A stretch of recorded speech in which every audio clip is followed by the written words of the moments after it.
Hey, Mommy, who's the lady behind Daddy? At the sleepy words of my daughter, I froze. Who is behind him? What are you talking about, Eve? I knew I shouldn't ask any further, but my mouth moved on its own. Rubbing her eyes and looking drowsy, my daughter pointed at an image on my open laptop. Here, behind Daddy. I felt even more suffocated at her words. She could see it too. Taking my eyes off my daughter, I glanced at the screen and saw my husband's face, looking more pale than me. He had been boasting about how having an affair made a man more manly, but now he looked pathetic. We were on a video call during his business trip, and we were in the midst of a heated argument about his infidelity.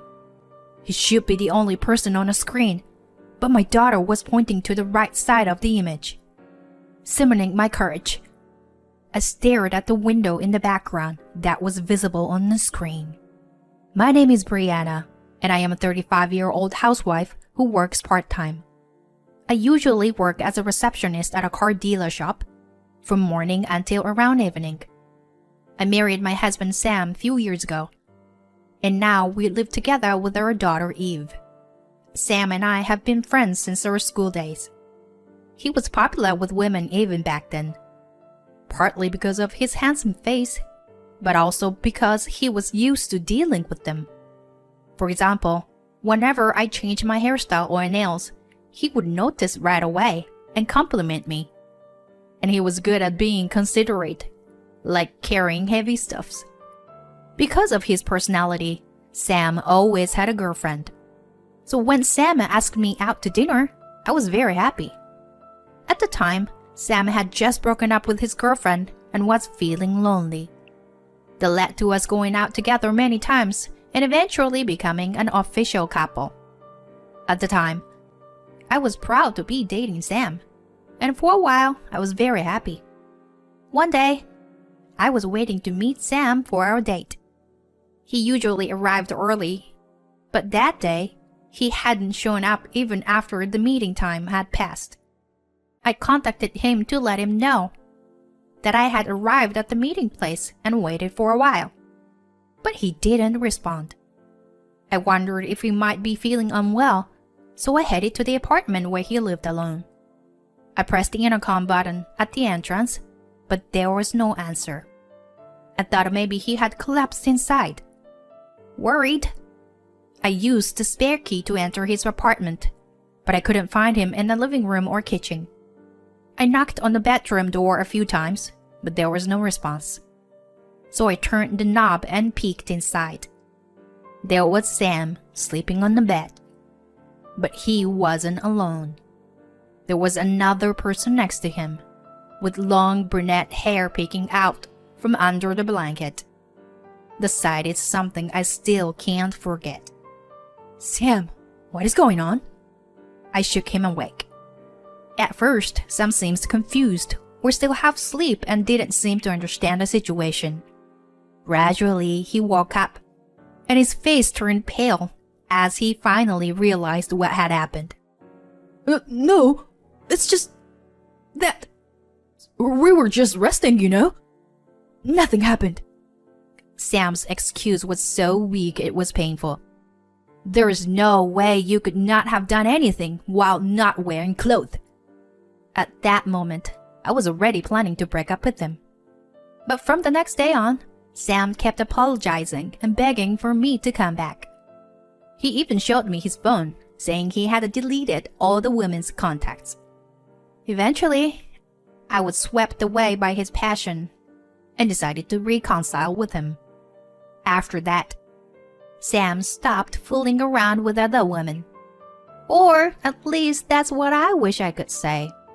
But he still regularly met with other women and had affairs. Every time, we talked about breaking up, but for some reason, I just couldn't completely cut ties with him. I got used to it and gradually began to think that as long as I could endure it, everything would be fine. Eventually, Sam and I got married, and we finally had a daughter Eve. Sam truly adored her. After she was born, he stopped seeing other women in a flashy way. But I know that he still goes out to eat with female coworkers, claiming that he has to work overtime. Every time I expressed my displeasure about it.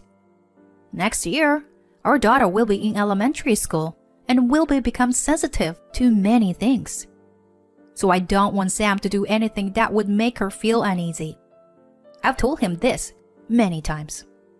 But lately, he's given up and saying things like, I can't help cheating anymore. I'm so fed up with him that I can't even point out his flaws anymore. He's an unbearable husband, but he's the only father our daughter has. I can't do anything that would take her father away from her. One day, when I woke up with a bad headache, there were a lot of things that I needed to do. Mommy, there's no kindergarten today, so I want to go to the park. From the morning, my energetic daughter hugged me around my waist and begged me to take her there. I'm sorry, honey. I have a headache today. Can you go with Daddy instead? Sam, you have the day off today, right? While preparing breakfast, I asked Sam. Then Sam, who was sitting on the couch watching TV, suddenly said that he had to take a call and went outside. Just when I thought he wouldn't be long, he came back and started preparing his things, saying that he had suddenly received work. My daughter murmured that she understood, although it was clear that she was disappointed. After waiting for Sam to finish preparing, we all went downstairs with my daughter and headed to the parking lot. Sam uses his car to commute, so we went to see his off at the parking lot. Hey, Sam, is this a scratch? I noticed that the car bumper and a scratch in a place that wasn't there the last time I saw it. Oh, this? I accidentally rubbed it against the wall when I entered a store the other day. Well, that's my fault. And I didn't damage the wall or hurt myself, so it's okay. Sam said it was nothing. Okay, I'm off. Saying that, he got into his car and drove away quickly. It would have been better if he had told me about it earlier. As I was thinking about it, my headache suddenly got worse, and I started to feel cold. Maybe I should go to the hospital. Thinking that, I went to our usual hospital with my daughter. On the way to the hospital, my daughter, who had been sitting quietly, suddenly opened her mouth. I'm gonna meet a boy at a hospital today. We're gonna be friends. I thought it happened again. My daughter sometimes blurts out these prophetic things, and they actually come true. One time she said, Grandma must be in pain, poor thing. And the next day, my mother fell and got injured.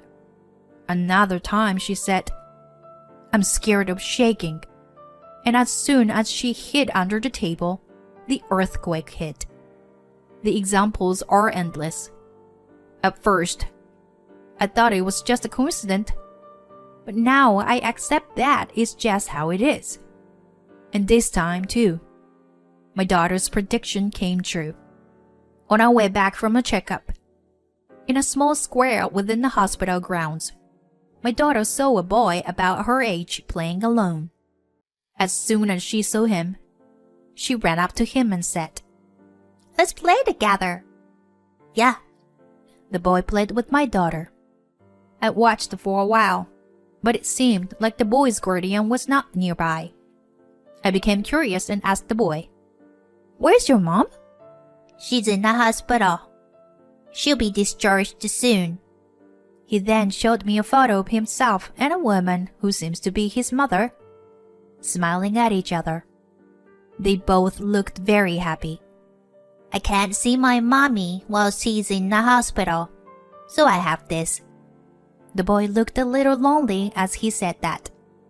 When I thought I wanted to say something to him, I saw a middle-aged man running towards us from afar, and a boy left with the man. Shall we go home then? When I called out to my daughter, she said happily. We'll play together again soon. That night, my condition was somewhat settled. I still had a headache, but it was bearable. As I prepared dinner while playing with my daughter, Sam, who had gone to work, came home. "Hey, Sam, can you wait a little longer for dinner?" When I said that, Sam responded with a strangely excited, "Yes, ma'am," and disappeared into the bathroom. I wonder if something good happened at work. A few minutes later, Sam returned from the bathroom humming a tune, and we all sat down to eat together as a family. After taking a bite of the side dish, I asked Sam, "You seem to be in a good mood. Did something good happen?" Sam's eyes shone, as if to say thank you for asking, and he replied, Actually, I've been assigned to a business trip for the next 6 months. It's kinda sad to be away from you guys, but I'm looking forward to various things. I was very surprised, as he had never been on a business trip for such a long period of time before. Besides, what did he mean by various things to look forward to? Oh yeah? 6 months sounds too long though. But don't you carry it away too much or anything, okay? Keep in touch, okay? My daughter was listening in on our conversation, so I couldn't be too specific. But I wanted to warn him not to fool around with other women. Sam just vaguely nodded and turned on the TV to evade the issue. To cut the chase, Sam didn't contact me at all during his business trip. Not only did he not contact me, but he hardly ever answered my calls when I tried to reach him. It had been a few months since Sam left for his business trip, and I was reaching my limit. I sent him a message on the messaging app saying to contact me, and he finally called me back. He seemed to be in the middle of work and almost hung up, but I managed to arrange a video call for the next Sunday. I wanted to show my daughter her father's face. On Sunday, Sam finally kept his promise. My daughter was happy to see her father for the first time in months, and she fell asleep satisfied after only a brief meeting. After that, my husband and I talked for about an hour before we decided to end the call. Just as we were about to say goodbye, our sleeping daughter suddenly woke up and pointed at the screen, saying, Who is the angry woman behind you? Huh? What? I tried to get a better look and leaned closer to the screen. I noticed a window in the right corner of the screen, and a woman with a terrifying expression was peeking through it. As soon as I saw her, chills ran down my spine, and I let out a scream. Sam also screamed loudly and turned around quickly, and then he collapsed. The woman outside the window made a rattling noise, and she entered the room and yelled at Sam. You married with a child?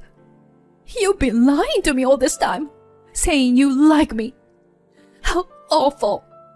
The woman finished speaking and immediately grabbed Sam's collar. She forced him to stand up and delivered a powerful slap to his face. Help, Brianna, please. Sam cried out pathetically. To be honest, I felt relieved seeing this scene. I didn't think a cheating man like him would change without something like this happening. It was bad for the deceived women, but he deserved it. Huh. That's the punishment you deserved, Sam. I said this and ended the video call. Immediately after, my daughter clung to me. Go to Daddy. Please, Mommy. Huh? What's wrong? Daddy will be fine. However, my daughter insisted on her plea with a serious tone. Daddy is not okay. He's lying down with his eyes closed and not moving. I had a hunch that it was her usual prophecy. I finally mustered the courage to take my daughter and drive to Sam's hotel. After arriving, as we were walking down the hallway, a woman rushed past us at an incredible speed. I could tell from her appearance that it was the same woman who had slapped Sam earlier. Her face no longer showed any anger, and instead, she seemed more frightened. I left my daughter waiting at the entrance and headed toward the living room alone. Inside, I saw an unfamiliar woman shouting and arguing with Sam. Although the previous woman's slap was intense, this woman was also incredibly fierce and had cornered Sam in the corner of the room. It was crucial to stop her before things got worse. In a hurry, I grabbed the woman from behind and held her in a chokehold, but she resisted fiercely. Suddenly, her arm hit Sam's chin, and he collapsed unconscious on the spot. It was as my daughter had predicted. At that moment, the woman seemed to have regained her composure and finally let go of all her strength. I slowly let go of her and cautiously approached her to speak. I'm not sure what's going on here, but are you also one of his mistress? The woman silently shook her head and finally looked at me. I recognized her face. Do you happen to have a son? My words triggered a strong reaction from the woman. How do you know? Just then, my daughter, who was supposed to be waiting in the entrance, appeared. Is Daddy okay? She seemed to be worried about Sam. He's just sleeping. Don't worry. I reassured her and picked up her in my arms. The woman began to cry and told us her story. My husband died suddenly last year, and my son and I were both devastated. But recently, we've been slowly getting back on our feet. And then this man drove his car into our yard. He destroyed all the plants my husband had taken care of. But he didn't even apologize. He just ran away. I couldn't forgive him for that. The woman clenched her fist in frustration. It was the reason why Sam's car bumper had been scratched. Despite being my own husband, he was a terrible person. So I've been searching for this person to have him apologize. It took so long because I fell ill and had to be hospitalized. I see. I'm sorry for what my husband did. I lowered my head and apologized. I couldn't help but do so. Then the woman hurriedly said, You don't need to apologize. Your husband is the one in the wrong. But I feel like I just got over it now. Is that so? Well, look at his stupid face. Instead of being fixated on such a worthless man, I should also look forward. We both feel refreshed now. I'm sorry for the trouble. The woman said that and left the room. I thought about waking him up, but I stopped myself. This man wasn't worth helping. Shall we go home? Just the two of us, okay? Afterwards, I told Sam that I wanted a divorce. There was plenty of evidence of his infidelity, and he was clearly at fault. At first, Sam desperately tried to persuade me not to get a divorce, but it was too late. Besides, he was just all talk, so I couldn't trust him anymore. I hired a lawyer and sent a registered letter to Sam's workplace. Well, he said various desperate things, but of course, I had custody of her daughter. I also requested compensation for damages and child support, which took some time, but at least the matter was resolved. After that, our daughter became a primary school student, and as predicted, she met that boy again. He was a year older than her, and even though they were in different grades, They occasionally played together during recess. She said she was going to visit the boys' house next time to help plant new trees in the garden. I hope both my daughter and the boy grow up healthy and strong. I wished for that under the clear blue sky.